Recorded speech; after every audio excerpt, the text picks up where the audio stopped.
গোর্খা, তামাং, ভুটিয়া, রাই, লেপচা জনজাতিদের বিভিন্ন যে গ্রুপ রয়েছে তাদের জন্য অথবা কুর্মী সম্প্রদায়ের জন্য একটাও কোনো প্রতিশ্রুতি নেই।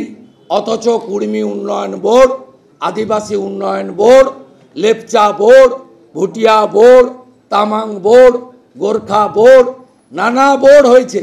1 টাকাও বাজেটে এবারে এই বিভিন্ন ধরনের আমাদের যে কমিউনিটি তাদের যে বোর্ড রাজ্য সরকার বিভিন্ন সময় ভোটের সময় তৈরি করেছিলেন, একটাও প্রতিশ্রুতি নেই।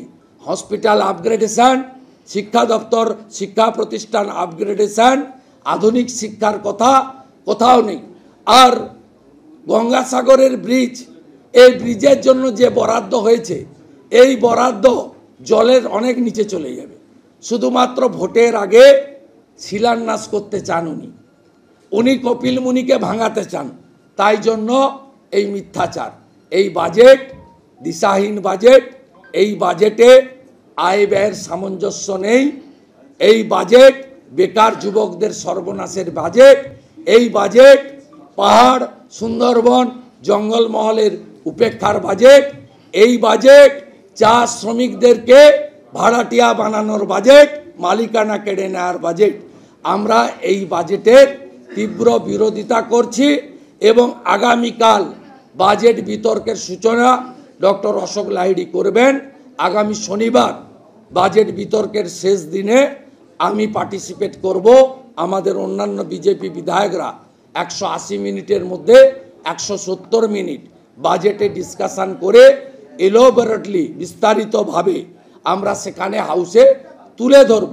সাথে সাথে মনোজ টিগ্গার নেতৃত্বে আমাদের বিধায়করা প্রত্যেকটি ডিপার্টমেন্টের এগেনস্টে কাট মোশন জমা দেবে এবং আমরা ভয়েস ভোটে নয়, আমরা ভোটিংয়ের মাধ্যমে শনিবারে বাজেটের বিরুদ্ধে জনগণের পক্ষে একমাত্র বিরোধী দল নো সেটিং অপোজিশন বিজেপি, আমাদের যে আপত্তি আমরা রেকর্ড করানোর চেষ্টা করব।